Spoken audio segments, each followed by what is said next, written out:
Chosen ones, I've seen through the course of my journey how narcissists lay in wait. They come from all angles.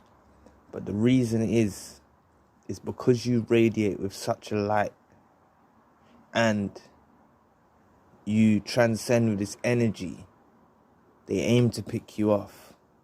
Within the spiritual realm, they can tell who's chosen and who's not chosen.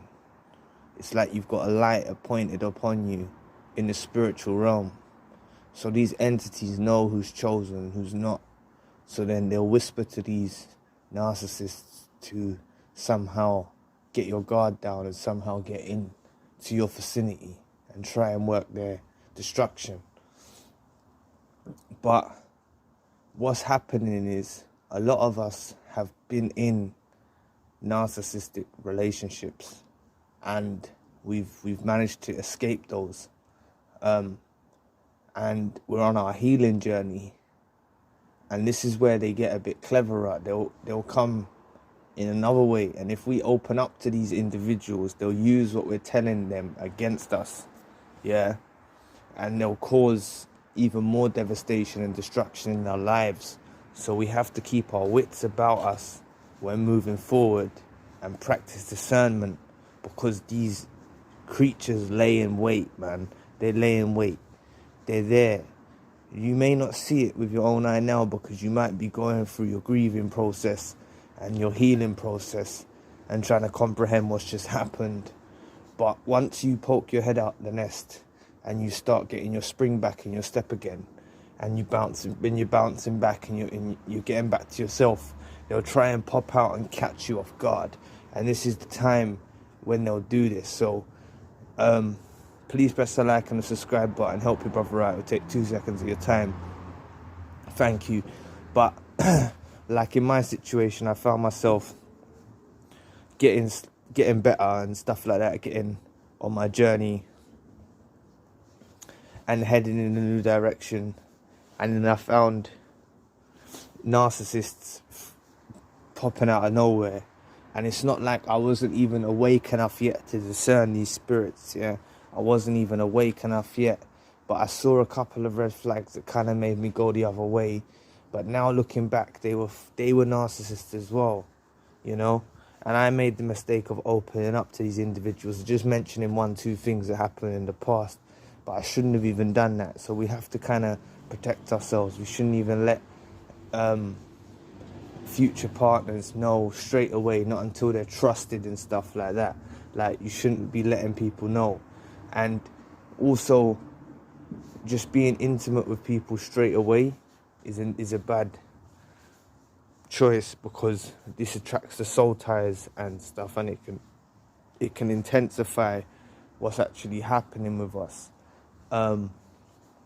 by being with people too quickly. So I would advise to take your healing journey very seriously.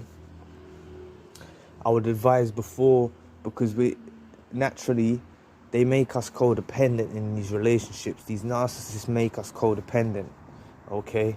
So these tendencies are still within you, so you need real healing to overcome that. And that's why these narcissists will lay in wait and try and expose those tendencies and play on those tendencies, so you let them in.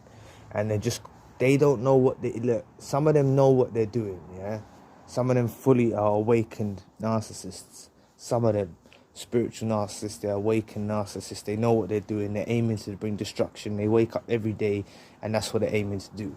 But some of them are like asleep as well, and they're just functioning on the demonic realm. They're functioning within that plane to bring destruction and terror, and they're just laying in wait like opportunists. They're just there waiting, you know what I mean?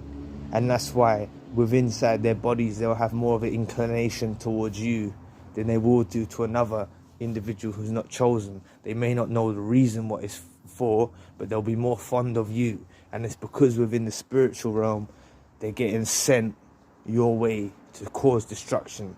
And you've seen how much impact just encountering one narcissist can do. You've seen how much damage just encountering one narcissist can do. So we can't allow ourselves to make the same mistake with these other entities that are laying in wait and attached to these individuals, and then only to get further down the line and then see us rip the mask off and see who they really are again. It's a whole nother process and a whole nother chain of events. We should be looking outside this immediate circle from around us. Not our immediate circle, that's the wrong terminology, but we should be looking outside our vicinity. It doesn't have to be in a different place, but I mean outside the obvious. We need to look between that, because the obvious people that we go towards are narcissists. So we need to try and look for those people that are of similar wavelength, empaths, chosen ones, and try and unite with those soldiers, rather than settling and not raising the bar and settling with these narcissists. So they do lay in wait, man. Just see it. Like, you'll see it when you're out and about. You will see how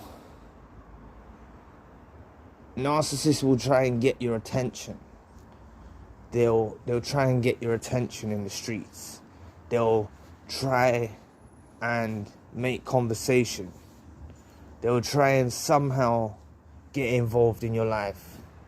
Like, and I'm not even talking about just relationship wise, even on a friendship level, these individuals will try and do stuff. Like, I've remembered narcissists that will just try and be a useful helping hand. They'll try and be useful and helpful, and so you start depending on them for them to do things. That's the way that they get involved. They're very useful, you know. So you think, oh, that person's done this for me, they've done that for me, but they've just got a whole nother picture in their mind. They've already drawn out. They've already mapped it all out in their heads about what they're gonna do. They already know, you know. Just helping you with some shopping, or putting your curtains up, or doing something so small and insignificant that you think you're grateful for it, but they're thinking on a whole nother wavelength. They're imagining being in your house, moved in, being intimate with you, or being very close with you if it's not non-relationship wise, being somehow getting you to do something for them, and they muscle themselves in on your vicinity to just bring destruction, you know. That's how a lot of them. So be careful who you receive favors of. I know it's a good world. We try to look in the best in people and stuff like that, but be careful who we receive favors of and who we let into our world. You know, if something can be done ourselves, like, people just muscle in. You know, they muscle in, like, and they make you. And I'm not just talking about relationships here. I'm telling you, it comes in other ways as well. It can come through friendship ways. Yeah. There's someone there that's got one thing in mind. Yeah. This narcissist has got one thing in mind. And you're going along with just having a conversation with them, and they've got a whole nother picture in their head. And this is how sinister and twisted it is. That's what they are. Yeah, and they aim to infiltrate your world, and then when they infiltrate your world, they switch it around and make it about them. And this is what I said about the title of the video, about they lay in wait. This is what they're doing. They're laying in wait, waiting for someone like you to come along. Yeah, because you transcend with such energy, this bright aura. You've got this aura about you. They wait for an individual like that, and then they move in for the kill. Yeah.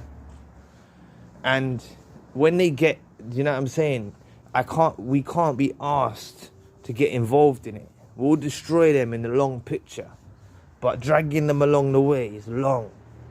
Yeah, because they're all going through life with artificial light, portraying a false sense of self. They're not portraying the real them and stuff. So it's all long-winded.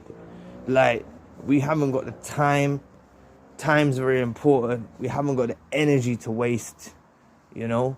Imagine pouring that energy into someone who's empathetic, someone who's caring, someone who's of that, what I'm describing there, as opposed to pouring it into some void that can't be filled. You know what I mean, with a narcissist. So just be careful and watch out for these individuals that are laying in wait, because they're there.